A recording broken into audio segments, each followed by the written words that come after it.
இன்றைய தினம் திரு ஸ்டாலின் வேண்டுமென்று திட்டமிட்டு அதிமுக ஆட்சியில் எந்த திட்டத்தையும் நிறைவேற்றவில்லை என்று ஒரு பச்சை பொய்ய பரப்புரையில் குறிப்பிட்டு வருகிறார். அதிமுக ஆட்சியில் என்ன திட்டங்களை கொண்டு வந்து நிறைவேற்றப்பட்ட என்பதை பட்டியலை மக்களிடத்திலே நான் எடுத்து வைக்கின்றேன்.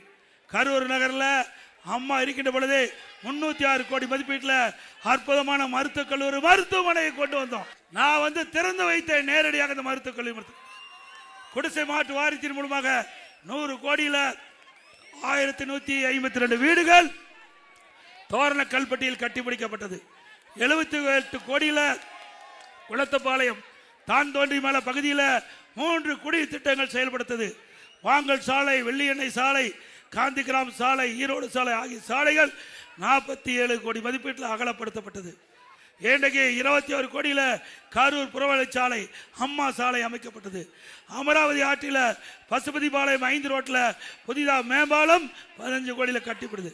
பெரிய குளத்துப்பாளையம், பசுபதி பாளையம் பொதுமக்கள் 50 ஆண்டுகள கோரிக்கையான ரயில்வே வழிப்பாதை 13 கோடியில் நிறைவேற்றப்பட்டது. காலப்பாறை ஊராட்சிக்கு 10 கோடி மதிப்பீட்டில் காவிரியிலிருந்து புதிய குடிநீர் திட்டம் செயல்படுத்தப்பட்டது. ஆத்தூர், மணமங்கலம், கடமக்குறிச்சி ஆகிய 3 ஊராட்சிகளில் 8 கோடியில் குடிநீர் திட்டம் நிறைவேற்றப்பட்டது.